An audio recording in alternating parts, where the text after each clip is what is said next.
Thank you, Mr. Chairman. Secretary Chow, it's good to see you again. Thank you for being here. As you know, I'm a pilot. I've flown aircraft all over the world, both professionally for our country, but now as a private citizen. And without a doubt, our U.S. air traffic control system is the best, but also the most complex in the world.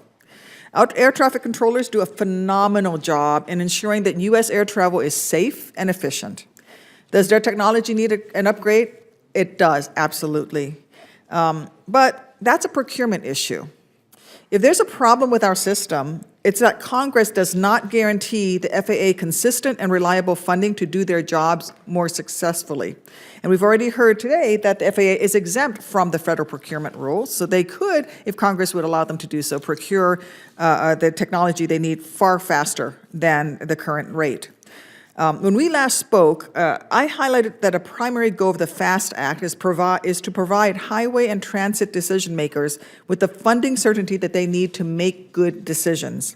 In that same vein, if Congress was willing to provide the FAA with funding certainty, then the FAA could plan better, speed up next-gen implementation, and avoid a massive, costly, and potentially dangerous reorganization of our air traffic control system by privatizing it. We're not Canada. We're not Great Britain. The FAA successfully manages the busiest and most complex airspace in the entire world. It's not even in the same ballpark. And yet, despite the great challenge, the FAA has made America's air traffic control system the safest in the world. It's certainly safer than any of the examples championed by advocates of privatization. I don't take our air traffic controllers for granted, and I will not gamble with the safety of the flying public to address funding reliability issues. I strongly oppose any proposal to privatize the FAA, the airspace, excuse me.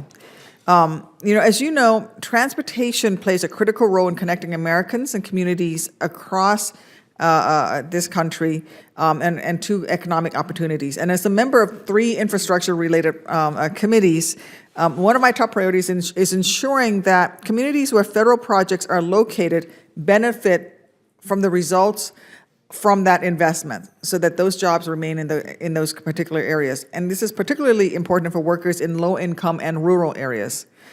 In 2015, Congress established a local labor pilot program that enables states and municipalities to consider geographic hiring preferences, economic-based hiring preferences, and labor hiring preferences for veterans for federally funded highway and transportation projects. As a metric of this success, the pilot has been renewed twice, most recently for 5 years. Considering the focus of today's hearing, would you commit to working with me to expand that pilot program to aviation projects? I don't know enough about it, but I'm always willing to work with members of Congress.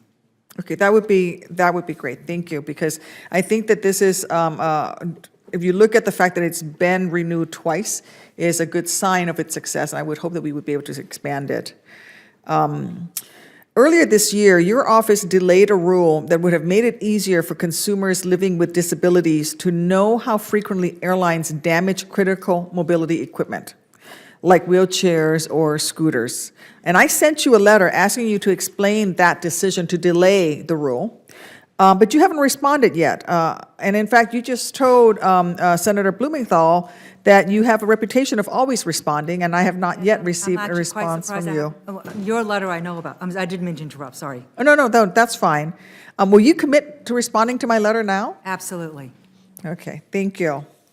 Along that vein, as a former member of the House Oversight Committee, I truly believe that Congress has a constitutional obligation to ensure that taxpayers' dollars are spent wisely and that we help foster an environment where any individual, regardless of background, can achieve the American dream. Effective and efficient government, that's my goal. Oversight of the executive branch should not be a partisan issue. Transparency of accountability should not be a partisan issue. So I am deeply troubled that the White House recently ordered federal agencies to disregard requests for information from congressional Democrats. I'm sure my Republican colleagues see the folly in this directive. As we know, both parties have experience in the minority. Will you commit to providing all congressional offices, not just Republicans, with timely responses to requests for information?